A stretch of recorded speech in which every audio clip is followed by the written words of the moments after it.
Et notre invité Gérald Kierzek, médecin urgentiste à l'hôpital Hôtel-Dieu, directeur médical de Doctissimo et auteur de Coronavirus. Comment se protéger? Alors effectivement, on va parler de la campagne de vaccination des 5-11 ans, mais Gérald Kierzek aussi a écrit aujourd'hui une tribune dans le Figaro qui s'appelle « Ne faisons pas porter la responsabilité de l'engorgement des hôpitaux aux non-vaccinés », Arthur. Et bonjour à vous, Gérald Kierzek. Bonjour, vous êtes en retard, hein. C'est plus la 5e vague, c'est la 6e là. Ah oui, c'est vrai. Alors il y a un débat là-dessus, le variant Omicron, c'est plutôt la 6e. On n'a pas vu la 5e, elle est passée comme ça, fulgurante, et voilà. On est à la 6e déjà. En tout cas, docteur, plus de 26 000 prises de rendez-vous pour une première injection contre le Covid hier. Ça, c'est le chiffre communiqué par Doctolib. Certains réfractaires cèdent donc à la pression coercitive qui pèse sur les non-vaccinés. Pression toujours plus forte au moment où le pass sanitaire va probablement, on le sait, devenir un pass vaccinal. Est-ce que vous nous dites, vous, c'est que le gouvernement fait fausse route et qu'il faut cesser de stigmatiser tous ceux qui ne sont pas vaccinés dans notre pays? Alors, c'est vrai que la stratégie du gouvernement, c'est de tout jouer sur la vaccination, mais c'est une stratégie qui est politique plus que médicale. C'est-à-dire qu'il y a une vague d'Omicron qui est une vague de contamination, décorrélée pour l'instant d'hospitalisation. Il n'y a pas de cas graves ou très peu, en tout cas pas plus, et vous avez des cas Omicron qui augmentent. Oui, bon, j'allais dire c'est l'évolution d'un virus qui est probablement moins virulent, mais plus contagieux. On est plutôt rassuré quand on regarde ce qui se passe en Angleterre et en Afrique du Sud, où il n'y a pas d'explosion des hospitalisations. Mais face à cette augmentation et face, j'allais dire, à cette hystérisation du débat encore, vous voyez, sur tous les plateaux télé, les médecins alarmistes, etc., eh bien, le gouvernement doit avoir une réponse, et cette réponse, elle est dans le en même temps sanitaire, c'est-à-dire qu'en même temps préserver l'activité économique et ne pas, j'allais dire, gâcher le Noël des Français, mais en même temps donner l'impression de les protéger. Et donc on a une arme, c'est le vaccin, et on mise tout sur cette arme. Moi, ce qui me gêne, c'est que de faire peser la responsabilité d'un système hospitalier qui est exsangue, mais ça n'a rien à voir avec le Covid. Si l'hôpital craque, c'est parce que les infirmières ne veulent plus y bosser, les médecins non plus, et parce qu'on a fermé 100 000 lits en 20 ans. C'est ça la vraie raison. C'est pas le Covid. Donc faire peser sur des non-vaccinés le fait qu'on a un système de santé en déconfiture, je trouve que c'est un peu un argument fallacieux. Mais voilà, le tout vaccinal, c'est une stratégie plus que politique que je peux comprendre, mais sur un plan médical, c'est pas ça qui va désengorger les hôpitaux. On le voit, c'est pas ça qui empêche la transmission, donc c'est pas ça qui cassera la 5e, 6e. Allez, je peux même vous annoncer qu'il y aura une 7e vague. Et alors, justement, est-ce que ça vous paraît juste d'un point de vue scientifique de dire, comme le gouvernement, que les non-vaccinés inquiètent finalement l'ensemble, la santé de l'ensemble de la population, alors que je le rappelle, 90% des plus de 18 ans sont aujourd'hui vaccinés, sur le plan strictement médical? Je crois qu'il faut être clair sur un plan médical, il faut vacciner les plus à risque. C'est ça la priorité. Plus de 95% des gens qui se retrouvent en réanimation, c'est les plus de 65 ans. Donc les plus de 65 ans, on se vaccine. Les gens à risque, notamment les patients obèses, doivent se vacciner. Ça, c'est la priorité médicale. Après, tout le reste, c'est sur une stratégie, encore une fois, sur des arguments politiques, plus que médicaux, puisque les 12-17 ans ont quasi zéro risque de se retrouver en réanimation. Donc faire peser la responsabilité sur des gens qui auraient moins de 65 ans, en leur disant c'est vous qui allez engorger les services de réanimation, c'est assez faux. En revanche, que des non-vaccinés de plus de 65 ans risquent de se retrouver en réanimation, ça c'est une réalité. Mais plutôt que de les contraindre, plutôt que d'aller dire on va mettre un pass vaccinal et faire subir ce pass vaccinal à toute la population, allons essayer de convaincre ces gens-là. Allons avec les médecins traitants, les pharmaciens, les infirmiers, parce que très souvent c'est pas des antivax, les plus de 65 ans pas vaccinés, c'est des gens qui n'ont pas accès à l'information, accès au vaccin, et ces gens-là, faut les aider plutôt que de contraindre toute la population.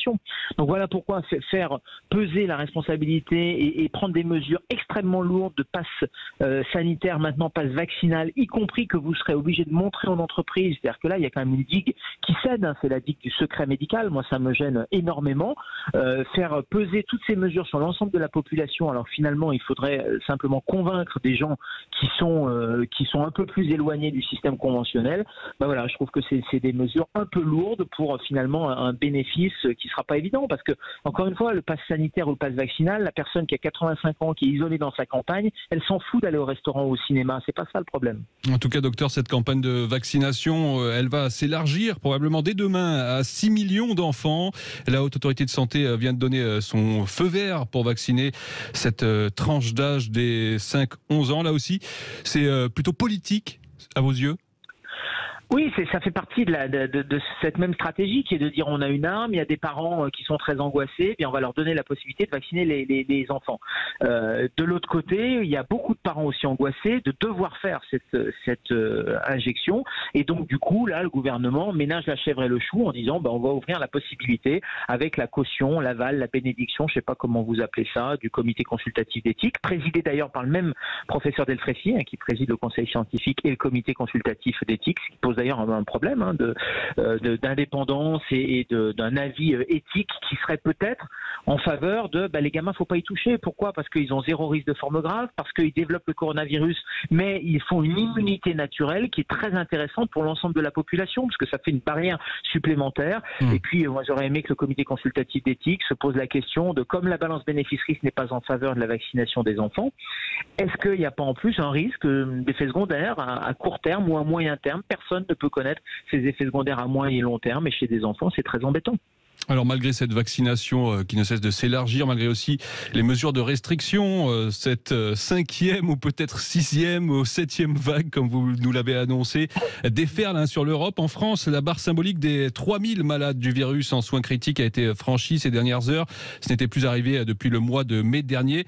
Docteur, est-ce qu'on peut dire aujourd'hui, face à ce flux de malades du Covid, que l'hôpital est une nouvelle fois arrivé à un point de rupture, arrivé à saturation? Est-ce que cela se fait là encore une nouvelle fois au détriment des personnes atteintes par le virus, mais aussi évidemment plus largement au détriment de tous les patients? Alors, si l'hôpital était arrivé à saturation, oui, c'est au détriment de tous les patients. Après, est-ce qu'il est à saturation? La réponse, elle est non. Vous avez bien précisé 3000 patients en soins critiques, oui. Donc ce n'est pas que de la réanimation. Il y a 19 600 lits de soins critiques. Si dans ce pays, on n'est pas capable de prendre 3000 malades, c'est un problème. Ça veut dire qu'on n'est plus une 5e puissance avec un système de santé qui tient un choc. Alors après, ça ne veut pas dire qu'il ne faut rien faire, mais on n'est pas dans une situation de saturation. Et puis, si on a vraiment cette crainte-là, pourquoi depuis 20 mois, rien n'a été fait sur l'hôpital? Moi, je ne comprends pas que l'hôpital soit le maillon faible. Et nous, on le dit, urgentistes, réanimateurs, depuis des années. C'est pas depuis des mois qu'on le dit, c'est depuis des années. Reprenez toutes les coupures de presse, 2015, 2016, 2017, l'hôpital explose, etc. Moi, aux urgences, des malades meurent sur des brancards parce qu'ils n'ont pas de place de réanimation. Et ça n'a rien à voir avec le Covid. Et j'allais dire, à la limite, cette année, il y a moins de ce type de patients que les autres années. On a moins de difficultés à caser, comme on dit, les patients en réanimation que les autres années. Donc le problème, il est structurel. La crise, elle est structurelle. Actuellement, on n'est pas dans un débordement. On va voir avec l'évolution du Omicron, mais encore une fois, l'Afrique du Sud et l'Angleterre montrent plutôt des données qui sont rassurantes. Le problème, il est un problème de fond de la crise de l'hôpital public et de l'ensemble du système de santé, et c'est ça qu'il faut réformer et il faut adresser. C'est pas faire peur à toute la population, vouloir prendre des mesures restrictives en leur disant l'hôpital ne va pas pouvoir vous prendre en charge. Dopons l'hôpital, renforçons ses capacités, puisque ça servira tout le temps, Covid ou pas Covid, et arrêtons d'effrayer la population. Vous savez, c'est un peu facile de dire c'est le Omicron, c'est le variant, etc. Le variant, il sert un peu de bouc émissaire, de même que les non-vaccinés servent de bouc émissaire à des décisions politiques irresponsables depuis 15 ou 20 ans. Depuis 20 ans, 100 000 lits d'hôpitaux ont été fermés. Tous ceux qui nous écoutent savent que leur hôpital de proximité a fermé, comme leur maternité a fermé, qu'ils ne trouvent plus de médecins. Ça n'a rien à voir avec le Covid. Et cette dynamique de fermeture de lits, est-ce qu'elle se poursuit actuellement? Est-ce que c'est ce que vous observez tous les jours? Bien sûr qu'elle se poursuit. L'année dernière, 5700 lits. Alors on va nous dire c'est les ressources humaines. Oui, c'est les ressources humaines.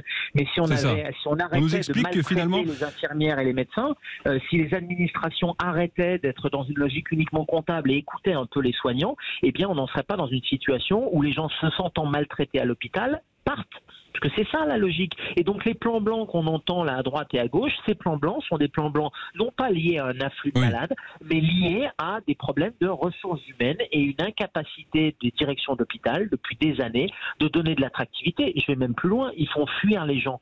Donc c'est pas en proposant 2000 € comme ça a été récemment proposé par la Direction générale de l'assistance publique pour supprimer les vacances des infirmières qu'on va régler le problème. Vous croyez qu'on achète les soignants? Les soignants, si vraiment il y avait un hôpital qui débordait, ils seraient là. Ils ont toujours été mobilisés et ils le seront toujours. Le seul problème, c'est qu'ils en ont marre maintenant d'être pris pour des pions. Ils voient très bien que la situation, elle n'est pas débordante à l'hôpital, ou en tout cas, c'est pas pire que d'habitude. Et comme d'habitude, ils disent à un moment donné, ça suffit. Et cette spirale de fermeture de lits, elle n'est pas uniquement liée à des choix politiques, en l'occurrence, vous venez de le dire, c'est surtout lié au manque de soignants, à la crise de vocation. C'est ça le véritable problème. Oui, mais c'est des choix politiques à l'origine. C'est-à-dire que depuis 15 ou 20 ans, on a des restructurations hospitalières, des fermetures d'établissements, la tarification à l'activité. Tout ça a mis les soignants sous pression. C'est des choix qui ont été faits, j'allais dire politique ou politique, c'est même pas mêlé de ça. Il a laissé l'administration gérer. Vous avez le corps des directeurs d'hôpitaux, les directeurs généraux des agences régionales de santé qui sont des administratifs et qui ne sont absolument pas des soignants et qui sont dans une logique comptable, qui sont dans une logique de fermeture d'établissements, de big is beautiful. Vous voyez, plus l'hôpital est gros, plus la maternité est grosse, mieux c'est. On fait des économies d'échelle, etc. Au détriment de deux choses, l'humanité et la proximité. Et les soignants, dans notre serment, dans notre vocation, on a besoin de donner cette humanité, on a besoin de cette proximité. C'est un vrai sujet politique, hein. Espérons que pour les présidentielles, ça puisse sortir. Mais il faut repolitiser au bon sens du terme, c'est-à-dire que les citoyens puissent dire mais moi j'ai envie d'avoir mon hôpital, je paye des impôts parce que je veux mon hôpital, je veux ma maternité, je veux mes services publics autour de moi. Et ça, depuis 15 ou 20 ans, on voit bien que les ARS, hein, par exemple, sont des espèces de bras armés du ministère avec des logiques qui sont purement administratives. On s'en fout qu'il y ait une perte de chance pour les malades, on s'en fout qu'il y ait une maltraitance des soignants et que les soignants partent. Sauf que là, on est en train d'en payer le prix. Alors pour conclure, peut-être la France consacre tout de même 11,2% de son PIB à la santé.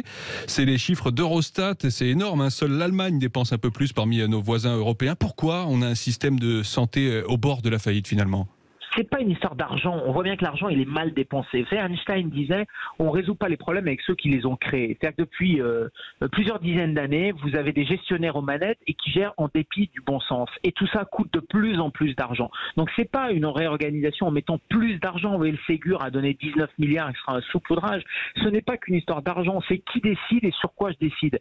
C'est-à-dire qu'il vaut peut-être mieux dépenser un peu plus au départ, mais finalement c'est un investissement que vous allez récupérer dans 5 ou 10 ans. Et ça, on ne sait pas le faire. Donc, on est sur une logique de tableur Excel avec des équilibres budgétaires. On va faire des économies, vous voyez, sur les pinces, le bloc opératoire. Tant pis si c'est de la merde en termes de pinces et si ça coûte plus cher en termes de prise en charge des malades. Mais au moins, il y aura une économie qui sera faite sur la ligne budgétaire. On préfère prendre des intérimaires, finalement, qui coûtent extrêmement cher plutôt que d'embaucher. Donc, c'est toute cette logique et toute cette vision qu'il faut revoir. Merci infiniment, Dr Kierzek.